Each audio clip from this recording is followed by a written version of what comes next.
Hello and welcome to the That's So Craven podcast, your Fulham podcast from Down Under. Here again to discuss the upcoming Crystal Palace game. And we're also going to, for the first time, properly in depth cover the under-21s and also the Fulham women's team, both getting off to absolutely outstanding starts to their season. Here to talk through everything with us, we have Elton. How are we going? I'm good, and no medical issues to report. Fully hydrated, well rested. So yeah, Thought I'd throw to you first this time, just so you didn't sound completely underwhelming in comparison. So I'll throw across to our other co-host, Oh, Sammy. How are we tonight? jeez. I'm none of those things. I'm dehydrated and tired and riddled with all manner of terminal illnesses, which will kill me slowly. I'm doing good though. I'm here. I'm ready for anything. You know, just bring it on. Let's talk some white stuff. No, that sounded bad. Let's talk Fulham. I'm going to have to skip you in future. I think I'll just say, and Sam is here too. Let's get straight into it. Obviously, off the back of last week's result, a pretty drab and dire 1-0 win, but a win nonetheless against Luton. Guys, now that we've had a couple of days to just sort of sit on the game, how are we feeling post-match about that performance and about coming home with the 3 points? Well, just that. I feel no different. Honestly, I'm happy to get 3 points. I don't mind a little bit of drab as long as we win, and we do that half a dozen times this season, maybe more. And I'll take the 20 points. Thank you very much. Yeah, I've been mulling a little bit. I want to say I have got a lot of anxiety about playing Crystal Palace. I've been saying since the start of the season, I feel that this is a real test of where exactly we are. I think it does kind of like lie upon whatever starting lineup Silva drops. Yeah, I'm curious. I'm anxious. I'm excited. I want Vinicius to start, I think, is my underlying sentiments. I'm glad you've just like skipped straight ahead to the team lineups, but This is what I do. Let's just wrap the podcast up there and finish it all off. Thanks for listening, everyone. Sponsored by Squarespace. Yeah, good job. Well, speaking of the game, so we've obviously got Palace this week, 3 p.m. kickoff on Saturday, the 23rd of September. For those of us overseas, 10 a.m. on the west coast of Australia, midnight for those on the east coast, 7 a.m. kickoff in the west coast of the US, 10 a.m. on the east coast. And obviously, as we did last week as well, we'll post up a little map with all the different places around the world and the times for the kickoff games. Thanks to everyone who interacted and told us where they were watching the game from. There's quite a few dotted all over the place, which is always good to see.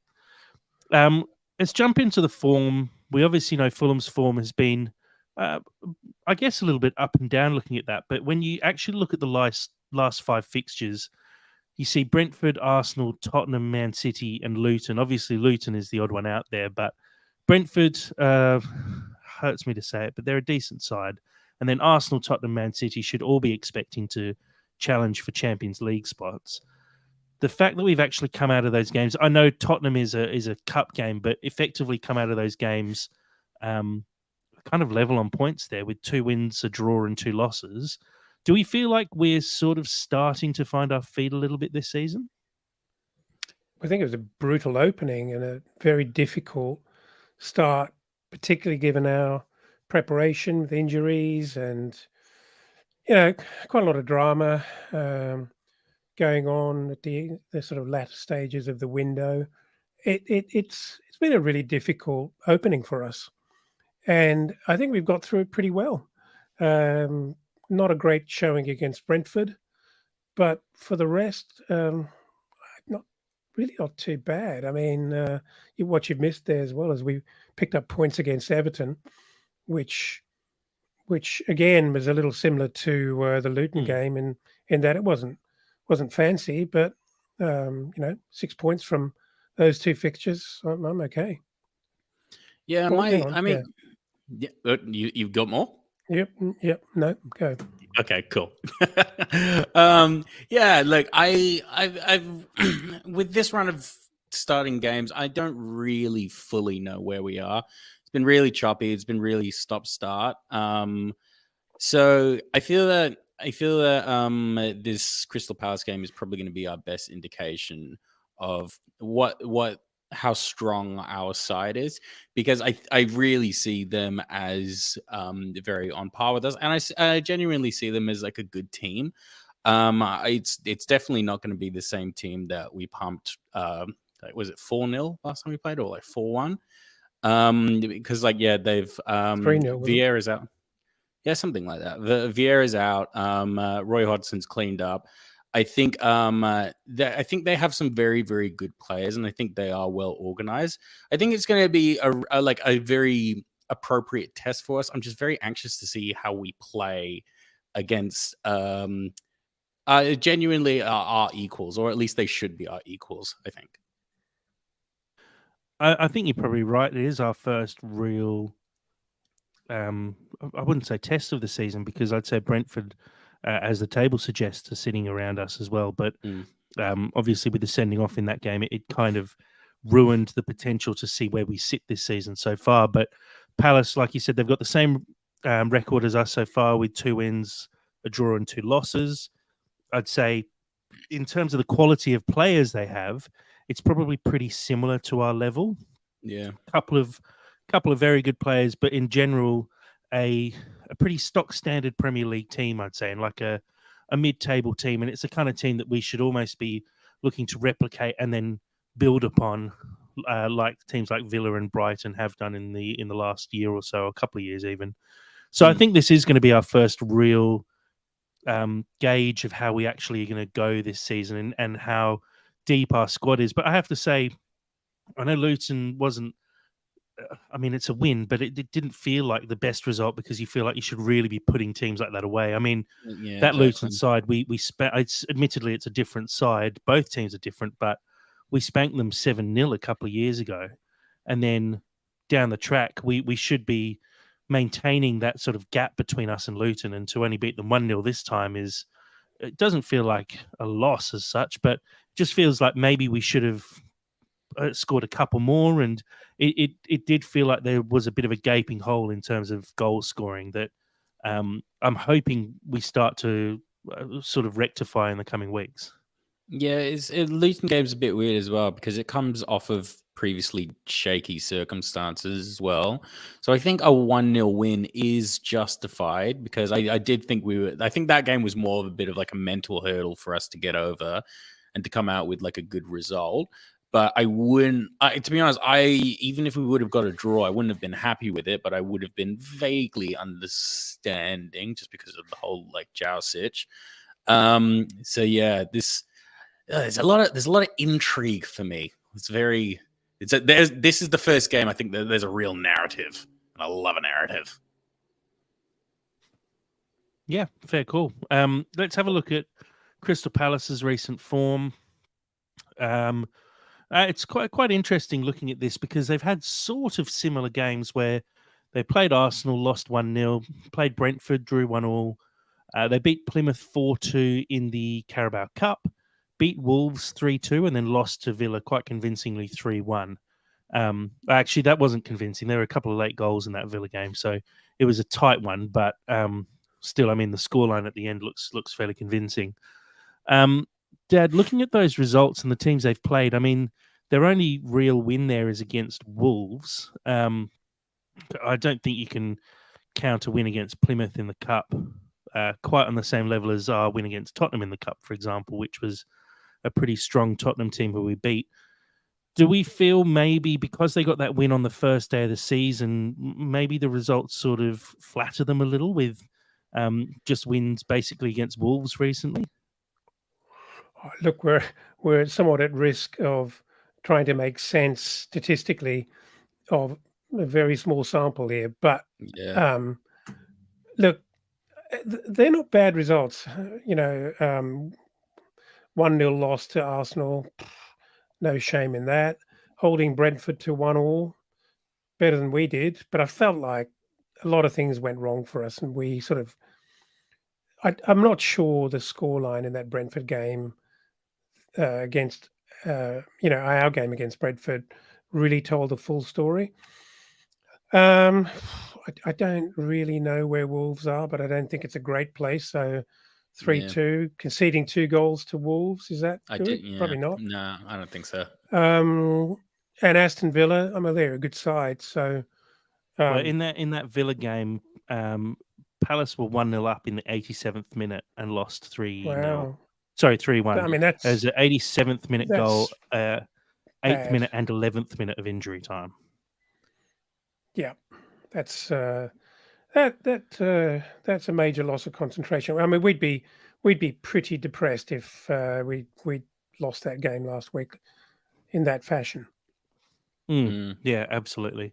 And look, the other win that Palace have in the league so far was opening day. They beat Sheffield United 1-0. So, I mean, admittedly, we beat Everton 1-0, a fairly similar sort of fixture by the sounds of things. So, I think this really does feel like two teams on a fairly level playing field coming up against each other.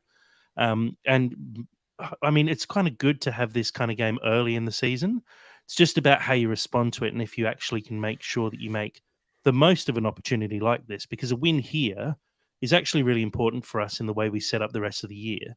If we have a look at the table quickly, we can see obviously it is early days, so it's quite congested around that sort of mid-table zone.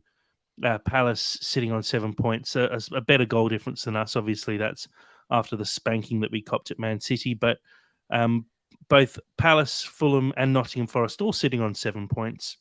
This is a bit of an opportunity to leapfrog Palace, and then maybe push Villa and push Forest as well, and could even see us pushing up sort of towards that 7th spot by the end of the weekend. Just having a look at the fixtures and who the other teams have. Nottingham Forest, can't even see their fixture. Oh, they play Man City, so you'd expect them to probably lose that game. And Villa play Chelsea, so you never really know what's going to happen in a game like that. It really could be a moment where we actually do get that little jump in the table and boost ourselves up the table a little bit. Guys, how are you feeling? Obviously, we sort of touched on it a bit with the fixtures so far, but in terms of picking up 7 points from the first 5 games, did we feel like that was realistic at the start of the season, or do you think we're maybe potentially slightly overperforming? I'm starting to feel that Fulham having some tough games at the start of the season kind of plays to not our strengths, it plays to our challenges, because we are slow starters. We never, settle business early in the window. We're always playing catch up. And so why not have a few tough games without having 5 or 6 tough games? So we're completely devoid of confidence. But why not have a few tough games, get them out the way, teams you're probably most likely to lose against anyway. And then once we've found our feet, got a little bit of stability and starting to find a little bit of form, we start playing our peers. I mean, I'm a big advocate, as it's kind of echoing. Like, I'm a big advocate for like playing tougher teams at the beginning, and then because essentially it just, I think it's good for mental preparation going into games like this. Because honestly, I feel that this game has more anxiety attached to it than Chelsea like next week. Because Chelsea next week, that we can't necessarily like expect a lot from that. They're kind of on the ropes right now, so we have a great opportunity to do something awesome there. And I actually have a lot more excitement about a game like that than a game like this, because I feel like with a game like this, there's a lot more pressure associated with it. No, So it's I'm more glad of a we've must already. win. Yeah, no, it has to be. It has to be. Way more so than a game against Arsenal, a game against Man City. Like, because those games, you're really just kind of like, you are just testing yourself against like the big boys. And if you come out with a great result like you did against Tottenham and Arsenal, that's awesome, but it's not expected of us. This game, we are expected to. I mean, we should always be giving our contemporaries the most competitive run that we possibly can, and we should have done that in the Brentford game. But again, outside circumstances, what are you going to do? You can't don't look back in anger. Oasis. But yeah, this one I feel like we really have to get a result from this. I feel sick about this game, to be perfectly honest. I don't like it. I think if you really break it down and simplify it, there's 38 games in a season. We know that 38 points is effectively safety, at least over the last couple of seasons, and historically 38 points basically gets you safety now. You want 1 point a game, so a win here takes us to 10 points from 6 games, and it just gives us that little buffer over the teams around us and over the chasing pack and all those other teams that are trying to avoid relegation. It gives us that bit of breathing room, and I think it's important. And the fact that we've got through a couple of those really tough games in Arsenal and Man City already just means that you're not looking over your shoulder constantly, because the worst thing would be to be a team like even Bournemouth at the moment, who have 3 points from 5 games and have to play Brighton this weekend. So they'd be looking at it and going, right, it might be 3 points from 6 games. And then after that, they might have, I don't know, their fixture list, for example. But, if they don't pick up points for a couple of games, they might be 7 games in with 3 points on the board, meaning they basically have to win their next 2 games just to be back on par again. And you don't want to be in a position like that. If we can give ourselves that tiny little buffer, it means that against Chelsea, you go, it'd be great to get some points here. But if we screw this up and don't get anything out of it, it's not the end of the world, because we're still slightly ahead of where we need to be. And I think you do, when you're a team like Fulham and like Palace and Forest and Villa and all those teams around us, you are constantly looking over your shoulder a little bit. So if you can give yourself that buffer, you're not in that same position, and you can play with a little bit more freedom as well. And you go into games going, right, guys, we can go out and attack, because we don't need to be worried about potentially dropping points here. We can go and actually try and take all 3. Worst case scenario, then you just change it up very slightly. But you can actually push and try and get 3 points right from the off in games like this, because you do have that little buffer behind you. One thing I really hope for in this game is I really hope we go out with a really clear set plan, and no matter what happens, we really stick to that plan and we remain composed the entire game, because I feel that this is going to be mentally quite grueling. I think we'll concede. I think we're going to have to score minimum 2 goals. And I would just really like to see the guys go out and essentially just dominate the game in terms of like how we want to play it. If that's high possession, if that's high press, I don't know what Silva has in store, but I just want to go out and see us play our game and not Crystal Palace's.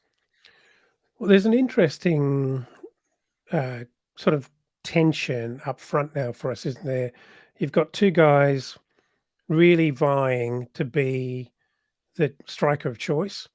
Vinny hasn't had that many opportunities over the last weeks.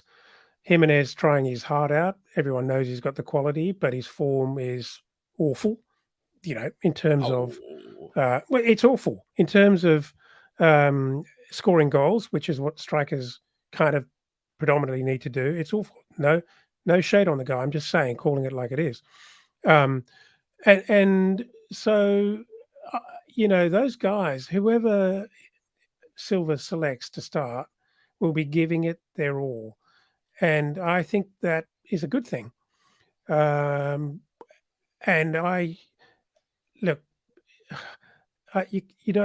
Hodgson isn't going to come flying at us. He's not that kind of a manager. He's much cagier than that. But Silva is a very attacking manager, and he is going to want to. He'd be well aware of the fact that this is our little run of games where we could collect a few points, and we have to collect points in this game.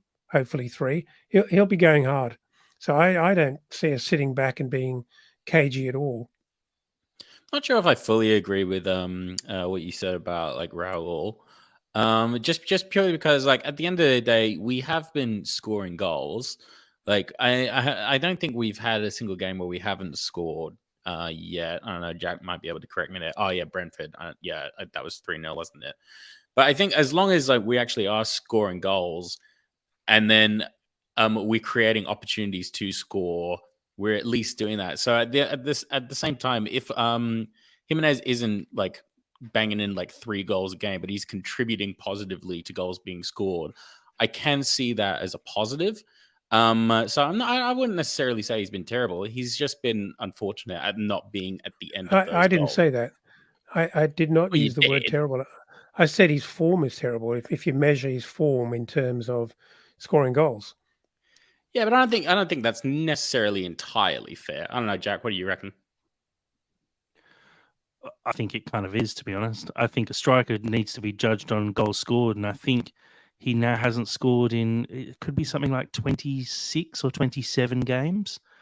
And as a striker, where your sole job is to score goals, he's picked up 2 assists in that time.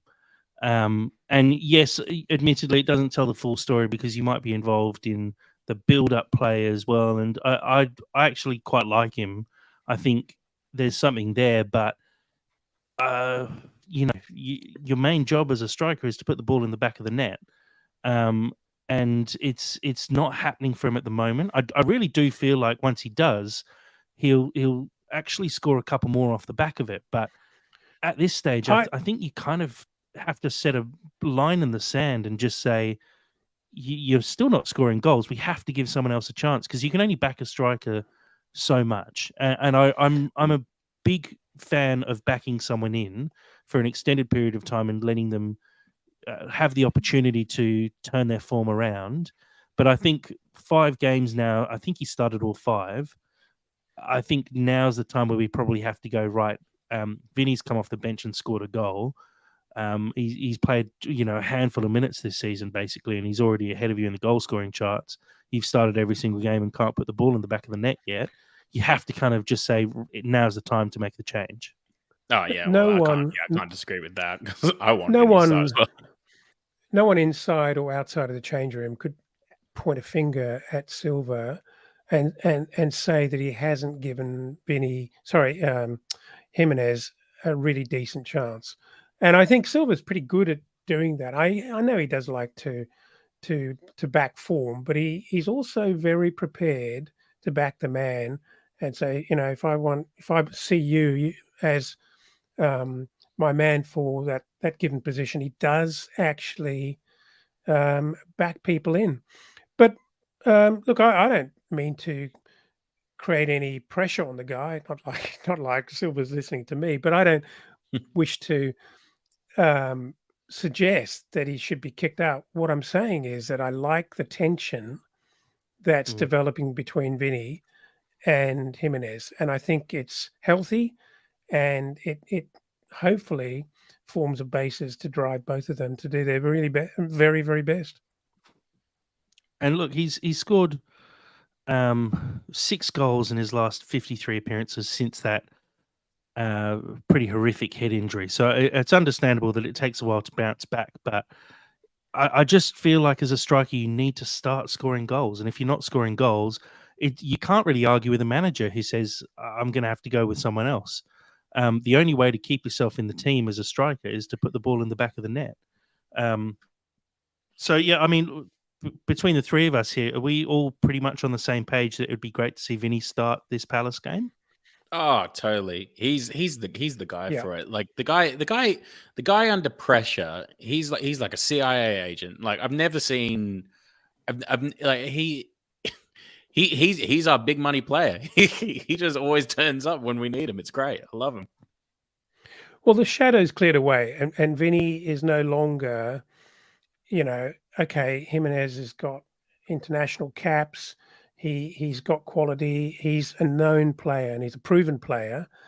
But Vinny has proved himself within this team, and I'm sure Mitro intimidated him somewhat, and he probably felt like he was never ever going to displace Mitro unless Mitro was suspended or injured.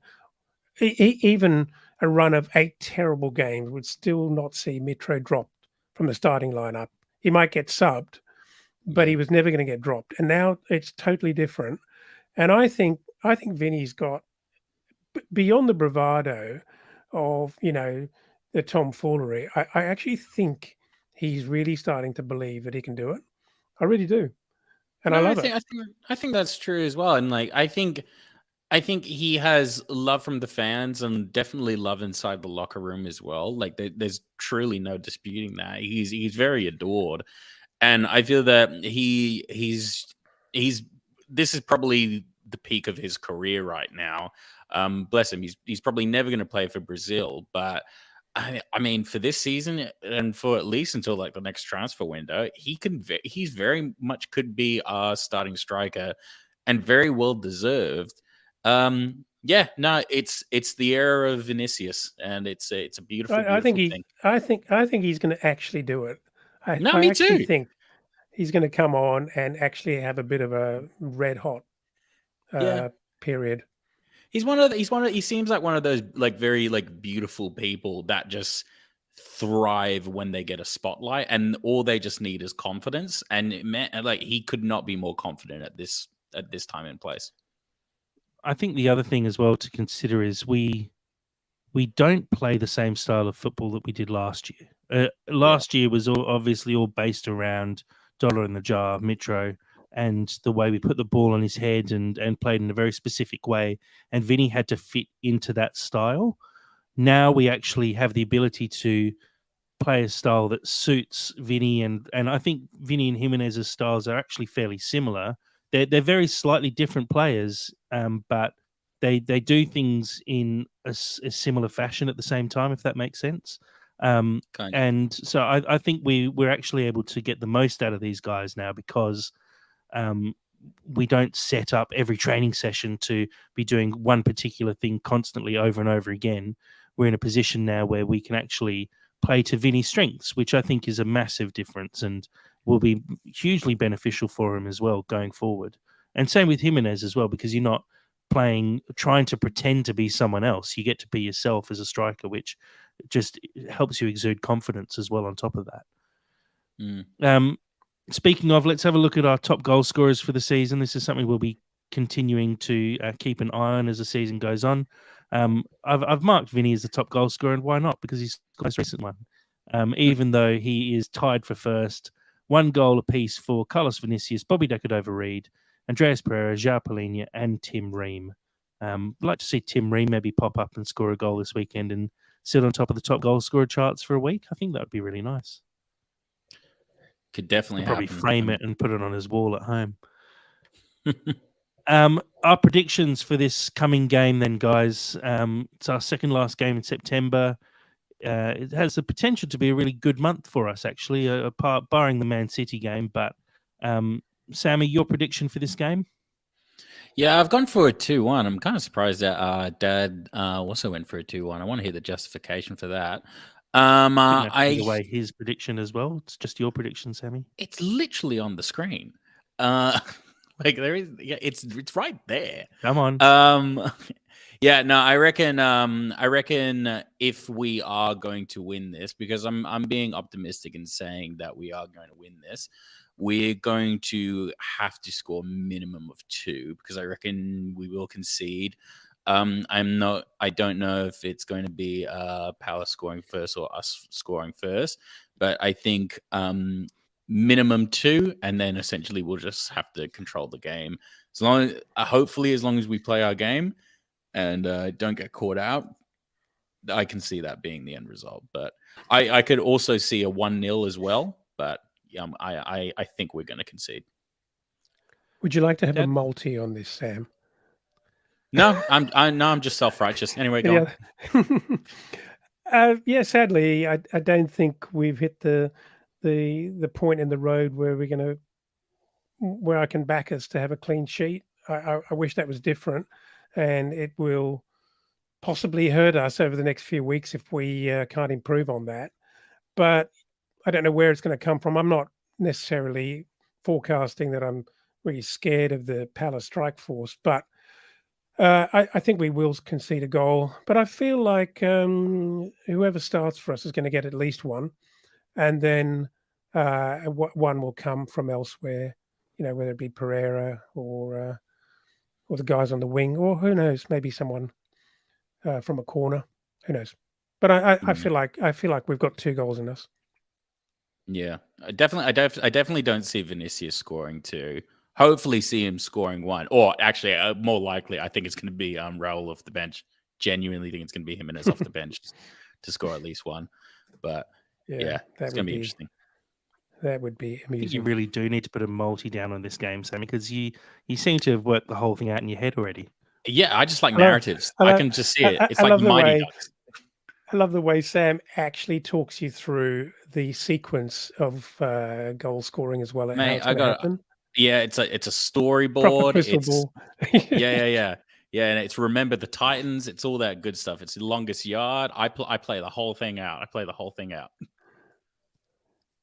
Well, I can see this one being a 1-0 victory for us. I feel like Polina, his performance last week, I mean, it was amazing, and I think he's just revving up as well. I can see that the main danger, I think, from Palace comes from Eze through the middle.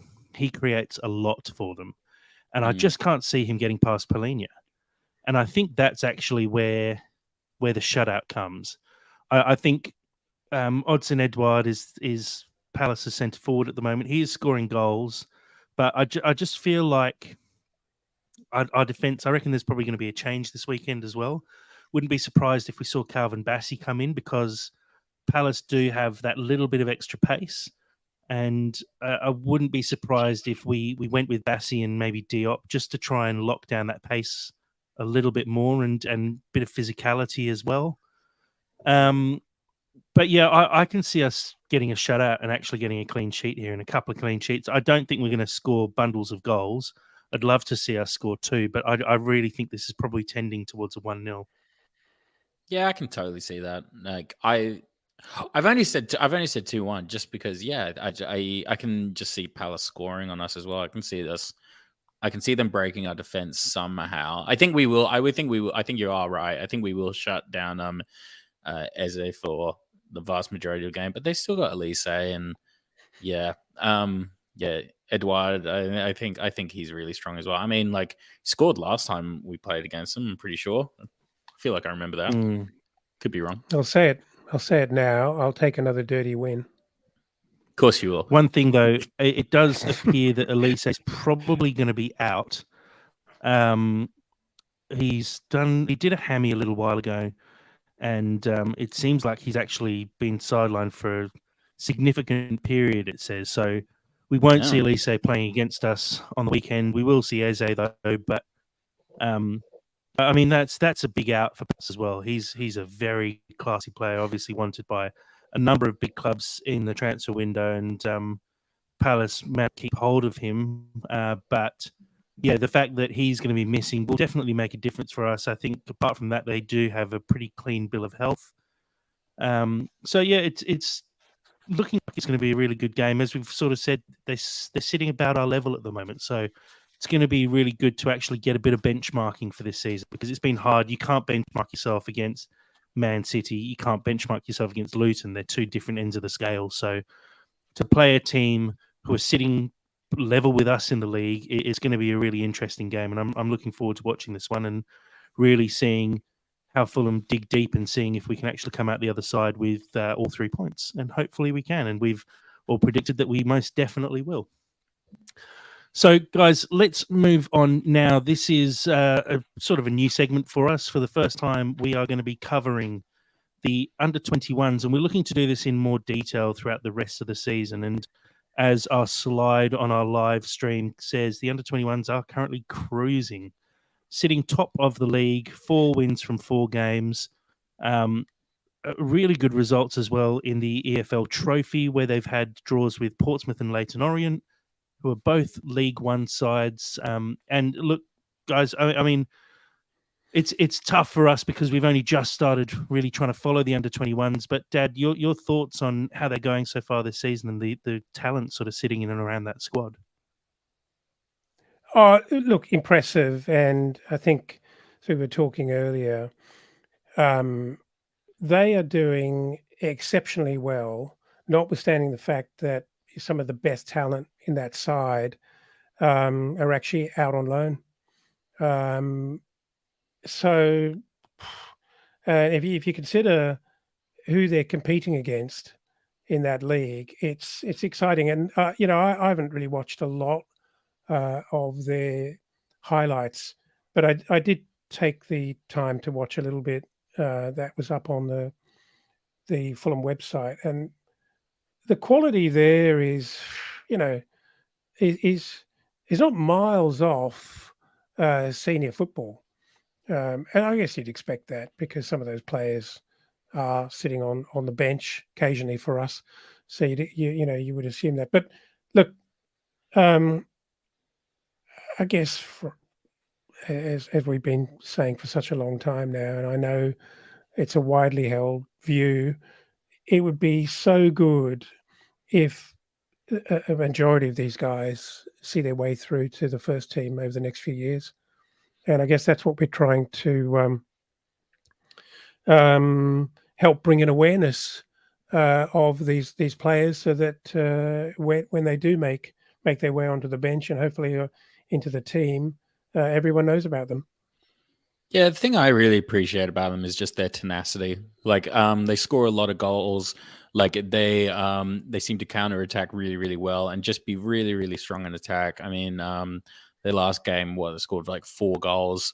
Again, been really, really convincing. Yeah, really, really strong. And yeah, I just want to see a lot of these guys just find their way to essentially go up the ranks before they potentially inevitably move on somewhere else or get poached. It would be nice to see Silva establish something where we do have like a really nice through line of like players coming seamlessly into the squad and like taking over positions like Polinia's, so we don't necessarily, so we can always know that there's someone coming in.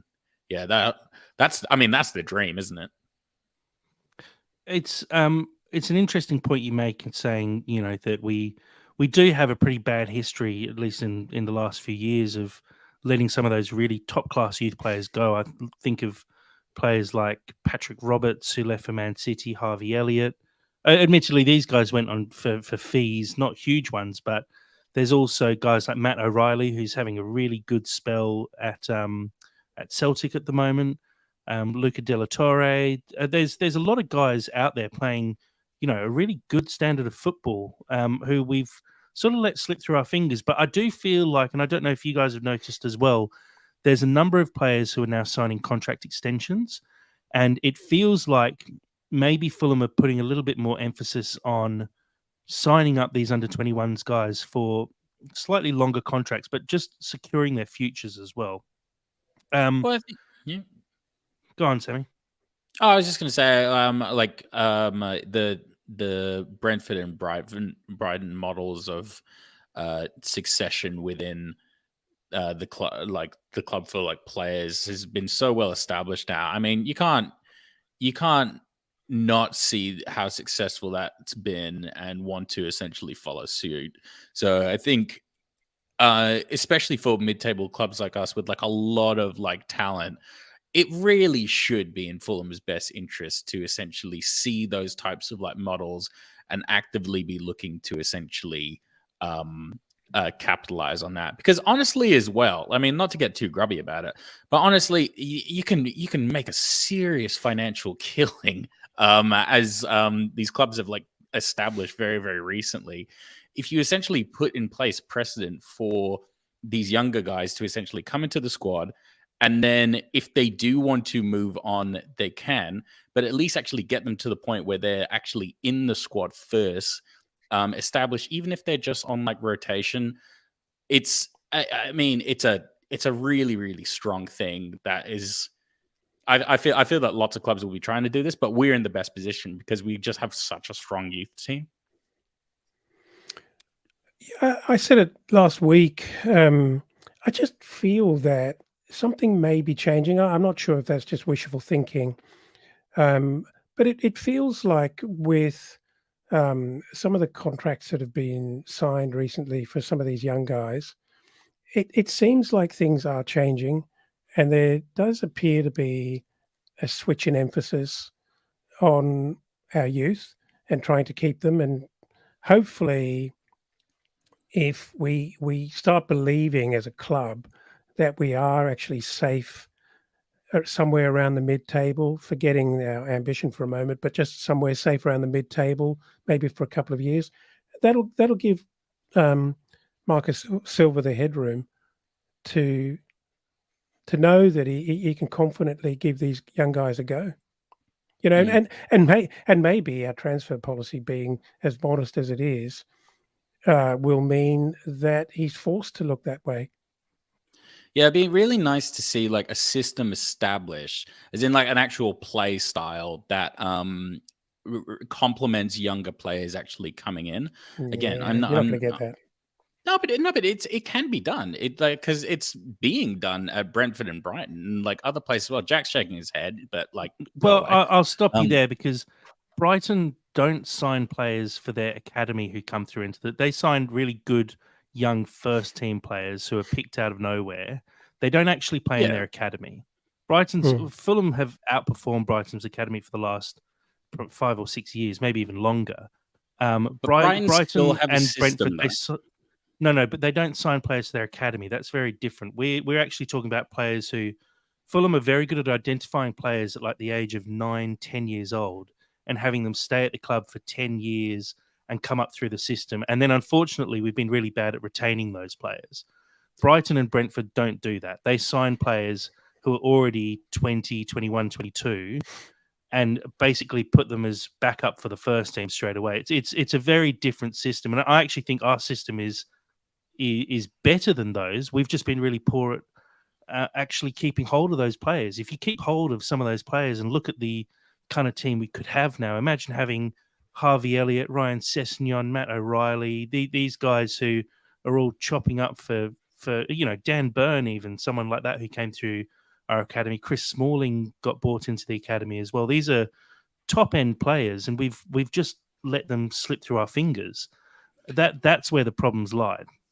But what I'm saying is, though, if you've got, like, say, a playing style like Burnley that relies on being, oh, well, not Burnley of like recent times, but Burnley under like Sean Dyche that relies on being really, really strong, really like powerful players, things that like favor like people closer to their like mid-20s as opposed to like quick playing, counter attacking, like intelligent passing kind of style of play that favors younger players coming into a squad. But that's how our under 21s play. I actually think it's going to be more serendipitous than this. I think it'll be a mix of Silva not quite getting the transfers that he wants, maybe injuries. Look at what happened in the summer series. I know it's pre-season, but we didn't really have a full squad. We took some young guys out to America, and some might say they were probably filling the team sheet, to protect, well, not to protect, but to fill in for Tim Ream and a couple of other guys. And people get a go and they pull a rabbit out of a hat and they're surprised. And suddenly they get noticed, or there's a sense of belief that forms around them. And maybe just naturally, this is a moment where some of those players who come back from loan, as well as some of the guys who are performing really, really well, get an opportunity.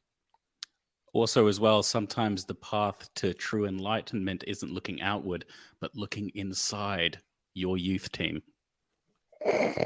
Okay. Just about acceptable, but look, I think this is probably we always, I think lots of clubs look at their youth teams and go, this is a great crop of youngsters and they're going to do great things because someone scores a hat trick in a youth game and you go, yeah, this is great. But I look at our youth team now and just to name a handful of the guys, you've got Jay Stansfield, who had a really good season at Exeter. He's gone to Birmingham this year on loan and is really performing out of his skin. He scored 3 in his last 4. He's already loved by the Birmingham fans. You got Marshall Godot as well, who's over at Wigan. I think he only played in his first game on the weekend against Cambridge, but straight away the fans online were just saying this guy is something really special. And that's the kind of things you want to be hearing. And we saw it last season as well. I think it was Tay Ashby-Hammond was out on loan at Northampton for the season. And he played a full season for them down in League Two and had a really good year. And all the fans saying this is a really top-class goalkeeper and someone who'll be good for the future. Kieran Bowie's at Northampton as well. Terrier Blade at Carlisle. There's really good players out on loan, but the fact is we've also got a really good squad currently playing as well. If you look at guys like Dibley Diaz, who I think is a really talented player, obviously just signed a new contract, but he really impressed in the summer series, I thought. He didn't have a huge opportunity there. He played a couple of 45 minutes, but I really like the look of him. And on top of that, we've also got blokes like Luke Harris and Luke de Fougerolles as well, who we know is a top talent. And it just feels like this is a really exciting group with a lot of really good players. And then going even further down in the under-18s, there's also a bloke called Josh King who is definitely one to watch. He's being picked out as sort of a Harvey Elliott style attacking midfielder who looks really, really exciting. And I think he scored his first goal for the England under-17s or something like that. He's a really big talent. And I think if we nurture these guys and actually show them there is a pathway forward and we change our ways a little bit and say, look, we'll put you on these new contracts and you will get your chance in the first team eventually. It continues to grow because we've got the talent coming through. It's just about actually pushing them onto the next level. Let's actually, go on. Sorry, Dad. Jack. Yeah, just in case anyone doubts our commitment here in this podcast to backing the under 21s, we saw what we thought was something pretty special in the summer series when we watched Luke de Fougerolles. I mean, he performed so well. I was sort of wondering whether he was actually going to break through this season into the men's team. But anyway, we were sitting in a pub and talking to this old Irish bloke who reckoned he could sing a bit, and just to prove that we are really committed. You guys are going to hate me for doing this, but I'm going to do it anyway. We actually asked this old Irish bloke who reckoned he could sing to actually record something for us for the under 21s. And have a listen to this. This is what he put together. Tim Ream's been down. You were chosen to start. The passes you make are the best I've seen. It's so crazy, you're just 17. Slightly familiar voice.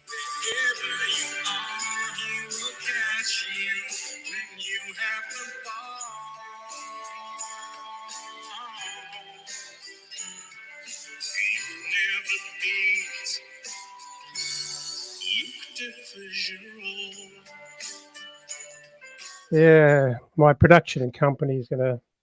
Really the only reason I hate you is because you could have just sent me the audio file and I would have. Yeah, that's what I was literally going to say. Well, I mean, okay, this we can just cut. We can just like insert and then. I can't be bothered doing that, but yeah, we could do that. Or maybe I will do that. No, but then because otherwise, then it ruins all the whinging about how terrible that was. That's obviously. That's obviously just a snippet, and if anyone's interested in hearing the full song, I'm sure Jack could sort that out for them. Yeah, we got to put it out now. Like this is okay. That was terrible, Dad. But anyway, let's have a look forward. Well, let's first of all look back at the recent result for the under 21s. As we mentioned before, they've done really well in the EFL Trophy recently. 3-3 draw against Portsmouth, despite having Dibley Diaz sent off at half-time in that game for time wasting, which was terrible, and losing that game on penalties. And then again, a 2-2 draw with Leyton Orient, another League One side. Unfortunate to go down in this one, a goal in the 6th minute of injury time for Leyton Orient, taking this game to penalties, which we lost 5-4. But some really good goals. Sekularak, I hope I pronounced that right, probably didn't. and Ollie O'Neill with goals there. Ollie O'Neill, who scored a couple for us so far this season. Let's have a quick look at the top goal scorer charts. Now, it's interesting here. Marshall Godot is still sitting on top of the top goal scorer charts, despite no longer actually playing for the under-21s because he's out on loan at Wigan.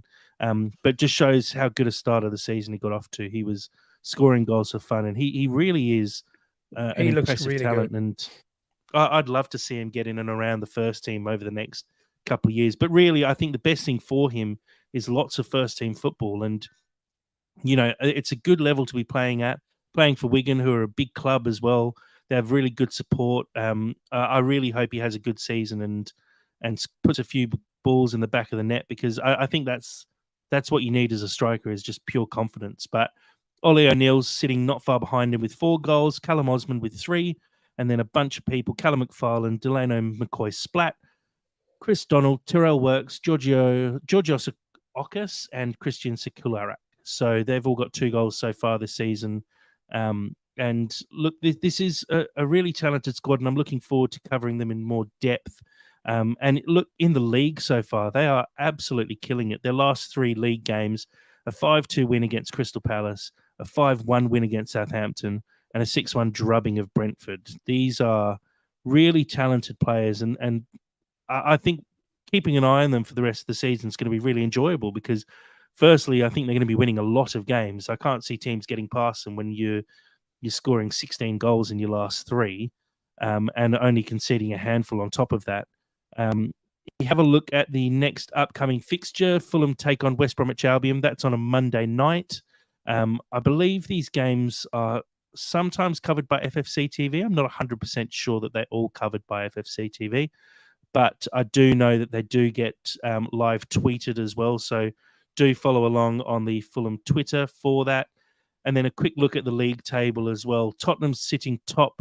They've played 4 games, won 4 with a goal difference of plus 14.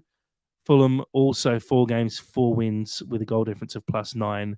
And then there's a chasing pack: Arsenal, Brighton, West Ham, Reading and Leeds, all with 3 wins from their opening 4 games. It's a change to the under-21s divisions now. It used to be an under-21s Premier League and then a Division 1 below it. Fulham got promoted out of Division 1 a couple of years ago. Now they've actually amalgamated both of the leagues together. So it's a league of 24 in total. It might actually be a league of 26 in total. And I think you play every team once for the season. And so, look, I think it's going to be a really interesting adventure following the Fulham under-21s. I think not many people get to follow them. You know, there's not a huge amount of coverage for youth football, and I don't know about you guys, but I'm really looking forward to going along for the ride. I'm genuinely still very distracted by what Dad just did before. So I like it. Everything's valid, but that's we're gonna Good. We're gonna have to play it. Okay. This is we're gonna have to play that at the end now, because I feel like it was crackly. It didn't make sense. That's just gonna happen. You've ruined the under-21s bit there. You've just completely thrown this out the window. I'm very upset right now. That's okay. It does remind me of my grandfather, though. It was a very long-winded kind of payoff joke. That yeah, Papa's smiling. It's time to move on, Sammy. Let's move on. I like how Dad does this now. and I get blamed. It's ridiculous. No, it's because you keep whinging about it. Let's move on and talk about the Fulham women's team. And as we said, similarly to the under-21s, we're going to look to cover Fulham women's in a lot more detail this season. And as our opening slide here says, it's an early promotion push from the Fulham women's team. And Dad and Sam, just your sort of general thoughts on following the women's team. Obviously, sitting down the divisions, a far cry from where Fulham was 20-odd years ago, winning league titles. But I think, and I know you guys feel the same way, but it's really important that we put all of our support behind every aspect of the club. And this is one that's important, I think, to all of us. I want everybody who listens to this podcast, or you wonderful listeners, to fight tooth and nail and annoy Fulham Twitter, Fulham Instagram, whatever you need to do to get us a full copy of the game that was played, because we're mainly just going off highlights, which is annoying because I want to watch this full game. So let's cause a little bit of anarchy. Let's hassle some people because I want to see the full game. Great highlights. Girls look really, really strong, and I want to be able to support and cover this in as much detail as I possibly can. I'm largely going off of highlights. Still really good highlights. Great to see like the girls putting 4 away. That's awesome. Long may it rain. Dad, you say things. Oh, look, I do agree. I mean, it's we really would love to cover this properly, and it's difficult to form a full picture of a highlights package, which predominantly just goals.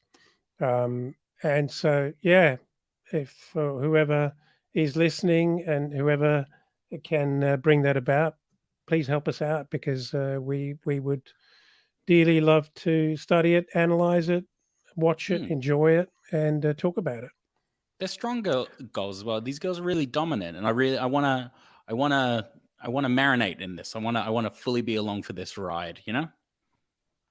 One thing I will say is we have managed to get in contact with the Fulham women's team, and I guess the management there and the admin side of things there, and we've had some early conversations about doing more to cover the women's team in general throughout the season, but also having a bit of access to some of the players, and we've been fortunate enough to have a lot of them on side with us as well, and interact with them one-on-one. And I'm just sort of looking forward to, like you both sort of said, just cover it in a bit more detail, because like you said, we've got these highlights packages, and I think the highlights package is about 1:30 long.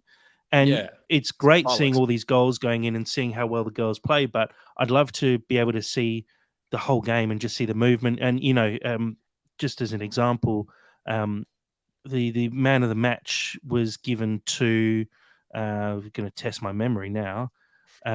2 seconds. Gosh, I should have thought about that beforehand. I could have a guess. No, it was given to Hill. Trying to remember first name now off my head. And it's great that we can see that, but there was a little description as to why the man of the match was given to her, but unfortunately we just don't see all of the game, so we can't actually agree with that in the first place. Like, It's all it was hearsay. Anisha Hill. Apologies for actually not having that prepared. And Anisha Hill was given man of the match. Played a superb role in switching play on Sunday, constantly battling for the ball. Unfortunately, in the highlights package, we weren't able to actually see that, and I would have loved to have seen that. That Anisha might be our João Palhinha for the Fulham women's team. We just don't even know. No, she's Well, easy. kind of things that Alicia's dad's probably got the video. Right. Anisha, thank you. But yeah, look, I definitely want to actually put a bit more effort in, and like you said, it'd be great to put a bit of pressure on the club to actually release those full 90 minutes, or at least give us some sort of access to them so that we can cover it in a bit more detail. But we have done a bit of homework here, so we've been able to put a few things together. Firstly, let's actually look at that game against Saltdean on the weekend. 4-1 victory to Fulham away from home. Our first victory on the road this season as well, which is a bit of a what's the thing off your back? I was going to say a camel off your back. That's not what it's called. A burden off our back, I guess. It's one of those. A monkey off your back. That's what I'm looking for. And a really good win as well, because Saltdean was sitting second in the table, had got off to a really good start themselves as well. So I think going into this game, we looked at it and thought this is going to be a bit of a tough one. And you came away from last week with a really good result, and you kind of go into this going, right, I hope we can keep that momentum up and keep pushing forward and get a good result out of this. And to be 2-0 up after 25 minutes is a really great way to actually start this game, but then to really put it to bed as well and go on to win the game 4-1. Really disappointing, obviously, to concede late on and not get that clean sheet, but still a really convincing win, Dad. Well, interesting you say that Saltdean were on a bit of a run. If you look at the highlights of the last couple of goals going in, they look a pretty despondent lot, Saltdean. They look well and truly, beaten and disinterested at that point. And that shows and illustrates that we've obviously done a real job on them, and there seemed to be a lot left in some legs in the Fulham team towards the end, and kind of disarray at the back, certainly for Saltine. I don't think I'm reading too much into a couple of minutes of highlights. I think that was pretty evident. No, it looked pretty dominant. And again, and another thing as well, I'm just so happy to see a Fulham team playing pink. I love this strip. I love this strip so much, and I just want to see more of it. And it really hurts my feelings that the boys haven't played in the strip yet, because we could have done it against Man City, and we went for the third kit, which I know Dad was happy about. But I love the obnoxious pink, so I really like seeing at least the girls playing in it.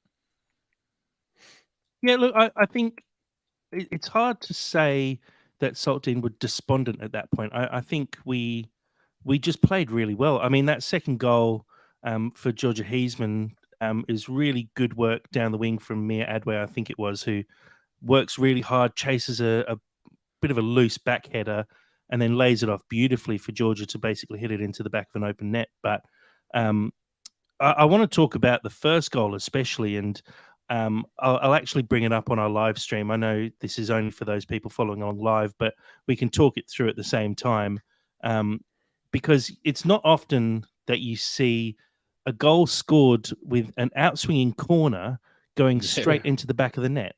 Yeah, that's Dad and Sam seen that before. I've seen a lot of players score by swinging the ball into the far corner and getting it, but to actually basically hit the ball dead straight and somehow get it in the side netting. What a finish. It actually hit the post. It deflected in off the post. I had to watch it a couple of times. No, obviously it's nigh impossible with your right foot to actually get the ball in the back of the net unless you're doing some real magic in the air. But that's a pretty dead eye strike.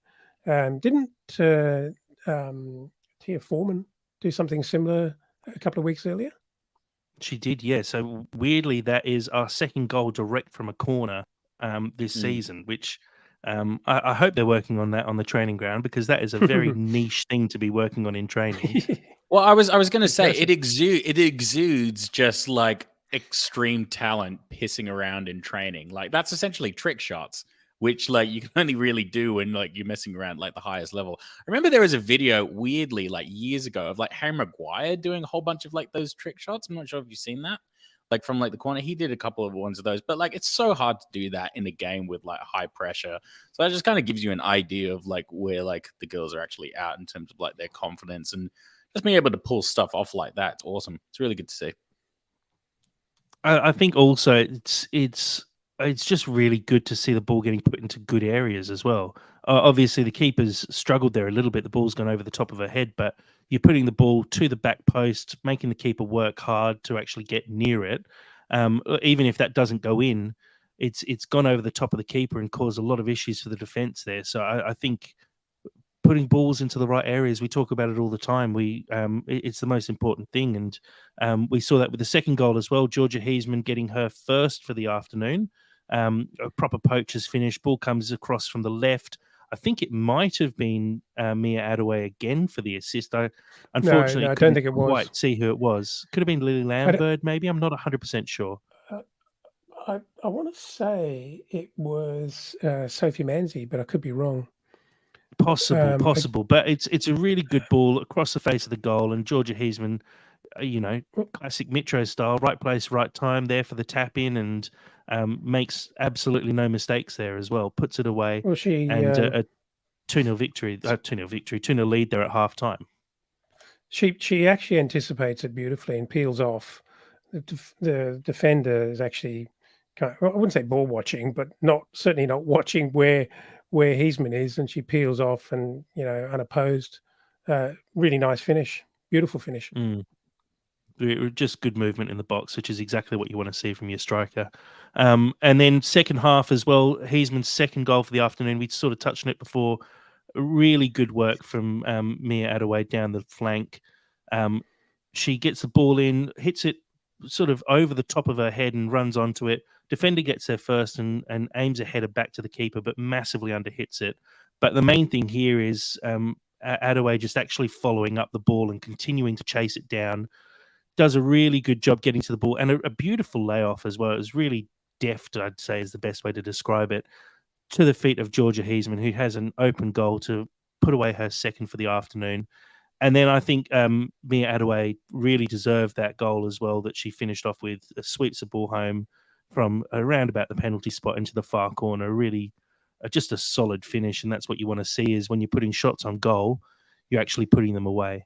And Yeah, like I said, unfortunately conceded one right at the death there, but a really good performance.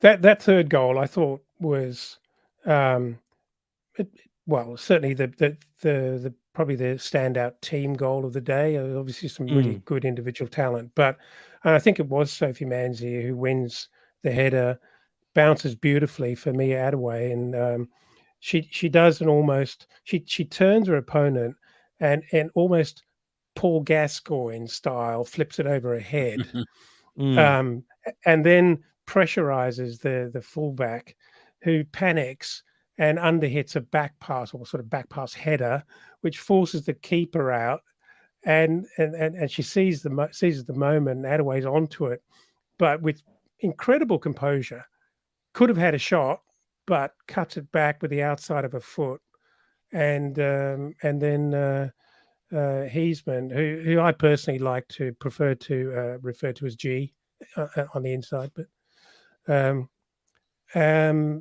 great finish, and she gets a fair thumping for her work as well, and a really good finish. Let's have a quick look. Go on, Sammy. It's just Dad's on personal terms with G. Apparently, that's just Sorry, Dad's had a couple. Look it up. Yeah, I don't need to. I believe you. I trust in your relationship. Anyway. Let's have a quick look at the table. Dartford currently sitting top very comfortably, 5 wins from 5 games, 15 points. Fulham sitting beautifully in second, though. 3 wins, a draw and a loss from our opening 5 games, 10 points on the board. We do have Ebbsfleet and Saltdean just behind us on 9 points, but look, the run-in over the next few weeks is really, really good for Fulham.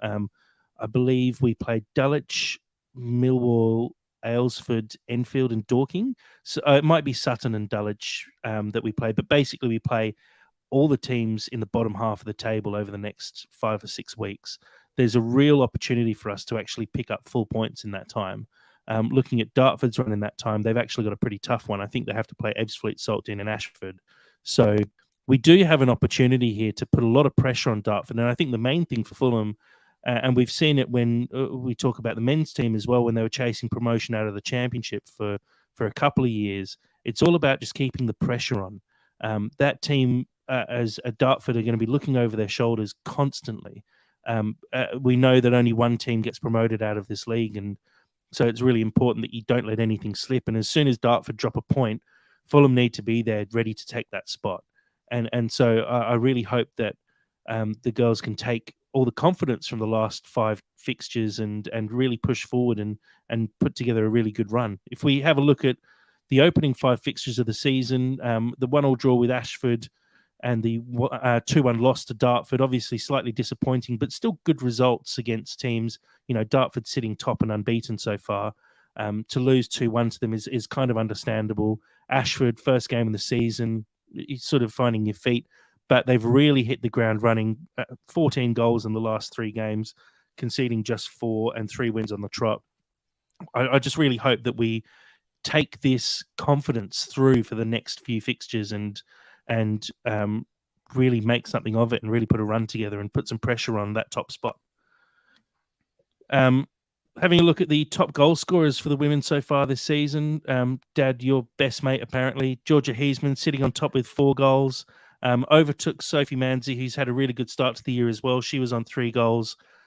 Sasha Adamson, Tia Foreman, both on 2 goals each. And then we've got Edie Bushell, Lily Lambert, Megali Mendez, Mia Adaway, and Maddie Parsonson, all with a goal apiece. But, what we want is seeing those strikers putting away goals week in, week out. And early season, it's good to see that they're getting the confidence behind them and actually putting in a big shift and scoring those goals early doors. That's what we need. Looking forward. Go on, sorry. I was going to ask you, Jack, if you could just flip back to that previous slide. How many of the girls on that leaderboard, the goal scoring leaderboard, new transfers in? Oh gosh, I knew you'd ask me that. I know Sophie joined this season. Sasha Adamson joined from #FC. Lily Lambert, I think, might have been a new signing. Maddie Parsonson's definitely come across as a new signing. I think that's from Dulwich. And then you're pushing me for my knowledge. That's pretty good to be able to name that many just quietly. And I'm how long still is, getting my head around it all. yeah. But go ahead. I'm No, I yeah. think if well, you could have just made that up, but if you haven't, you've done really well there. I haven't. How long has Mate, I'm not G even been at close the enough club? to Georgina. I'm not even close enough with G to call her G. I'm just calling her Georgia. I'm not going to overstep the No one boundaries. is, just quietly. Neither Let's just am put that I, out there. but No one is. Yeah, neither thank am you. I, but I'm still going to call her G. How long has she been at the club, Jack? You know? Georgia Heisman. Let me try and dig and work it out. At least a couple of years. I don't think she's a new signing this season. She definitely was with us last year. But I think last year might have been her first year with Fulham. So, like I said, I feel really bad not knowing full details yet, but we will definitely work our way up there to being proper experts on the Fulham women's team. And do bear with us while we get there, because we will. I think George has been there for probably 3 years, maybe, based on what I remember.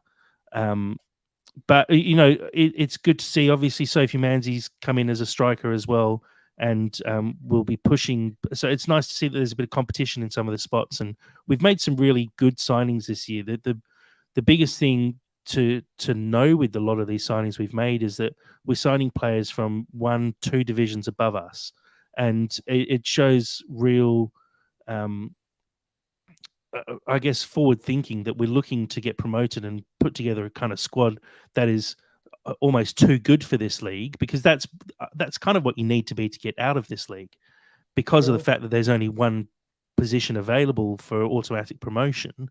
You do need to be good enough to be much better rather than all the other teams around you. And so it looks like we're actually putting in an effort to build a good squad. It does look like Dartford have a good squad as well, though. So I expect we're going to be fighting with them for the rest of the season for that automatic promotion spot. Any other things you want to test me on to try and catch me out and see? No, Well, I that was wasn't actually going to wasn't say. my intention. I was actually Go going on. to say that, Jack, you should not feel bad for not knowing all the information if it doesn't get the exposure it deserves, because then because we're in the process of giving it that exposure. So you know what?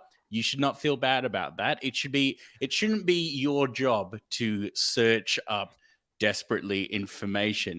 It should be more well known, and that's what we're doing right here. I agree with that, and thank you for saying that.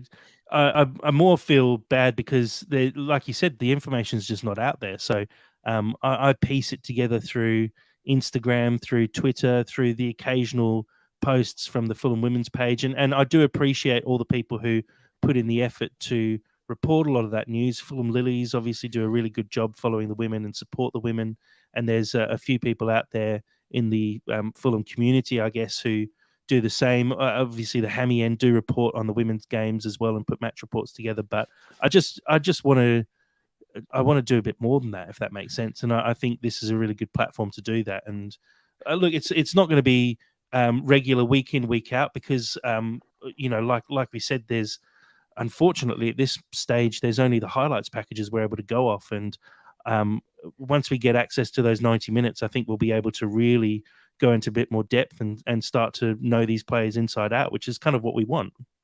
To reiterate the point, and I didn't actually pick that up, that Anisha Hill was nominated as the player of the match, but I wasn't even aware that until very late that Mia Attaway actually came on as a sub and got 2 goals and an assist, and she nearly got a third one as well, with a really, really good header right at the end. And you could easily, from that highlights package, have kind of wanted to give her the badge. But but obviously, other players had contributed an awful lot, which didn't result in goals, but were very valuable. So yes, please can we have some more?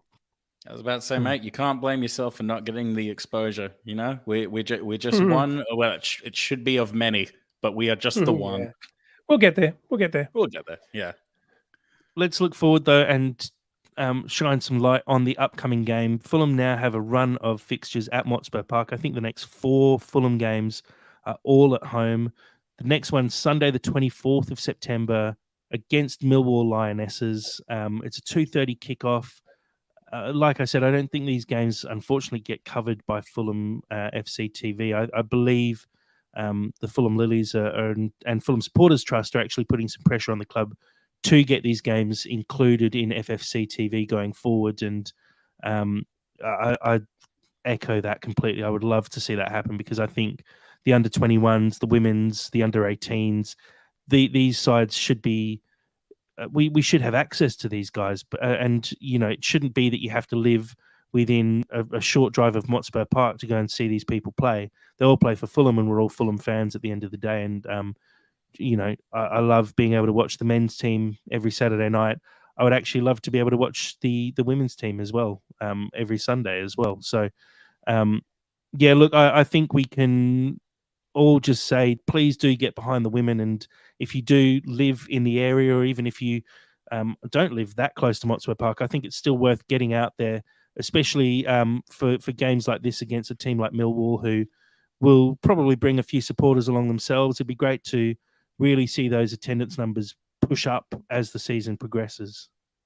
Or even if you don't live in the area, if you live in Nigeria, if you live in Australia, if you live in Japan, email Fulham TV and say, give us the full version of this match. We want to see the women's. Because you know what? If everyone listening here does it, and if they get overrun with emails saying we want to see this, they will put it up. They just need to know that there's an audience that want to see it, and we are part of that audience.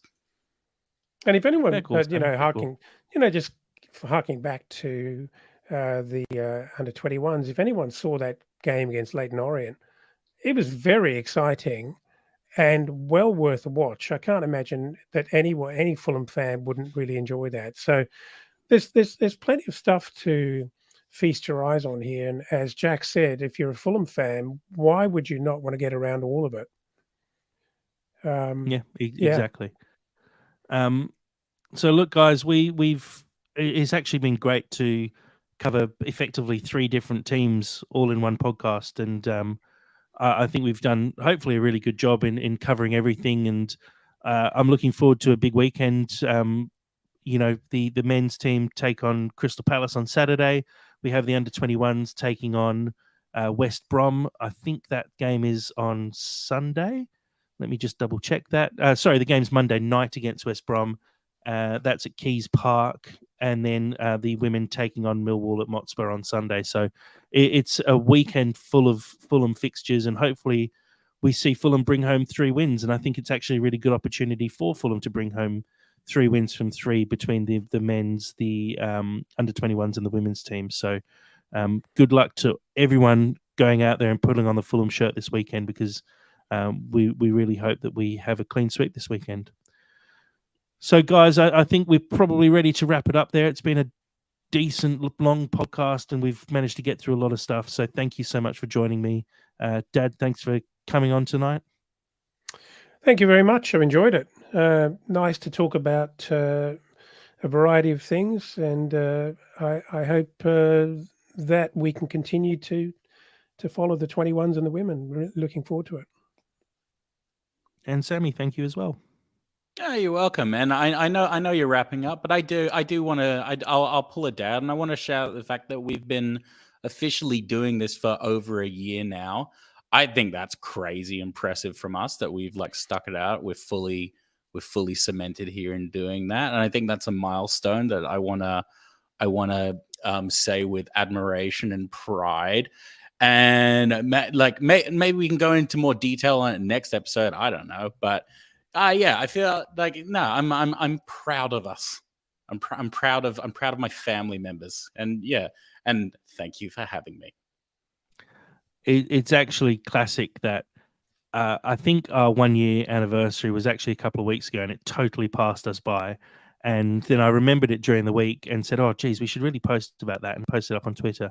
And then I've just completely forgotten about it again coming into this podcast. But yeah, you're right. I think we really should actually cover it. Maybe when we catch up again, hopefully on Sunday, Sammy, this time, not Monday. We'll actually sit down and reminisce a little bit about the last 12 months, because like you said, it has been a really enjoyable experience. I hope for everyone involved, and I hope all of our listeners as well have found it very enjoyable. And it's just great to think those first few episodes, and we only had a small handful of people actually listening and downloading the podcast and thinking, wow, we had 30 people listen to us talk about Fulham. That's crazy. And just to see the growth that we've had over the last 12 months, it's pretty cool. Isn't it? It gets bigger than that, but yeah, we'll take 500. No, it's been really good, and a really enjoyable experience. And thank you to everyone who has been involved over the last 12 months, both on field and off field, I guess. It's really appreciated, everyone who's given us support. It's sufficiently so now that I annoyed can all actually of our... wrap it up. Sorry. Yeah, I was just going to say it's sufficiently annoyed all of our partners and wives and girlfriends, but it's all been for a good cause. You ready for me to actually wrap up now, Sammy? I don't know. I've been feeling like I'm like my star sign is I can keep going. I don't know. Where's the mute button, or remove? Actually, that's probably better. That's the orchestra. I think you're looking at the orchestra button. I think you're looking for Mubi Squarespace. Right. Okay. Well, anyway, thank you again to everyone for joining us tonight. Thank you for listening in. If you download this podcast, please do share it with your friends. Spread the love, spread the word, and until next time, come on, you Whites.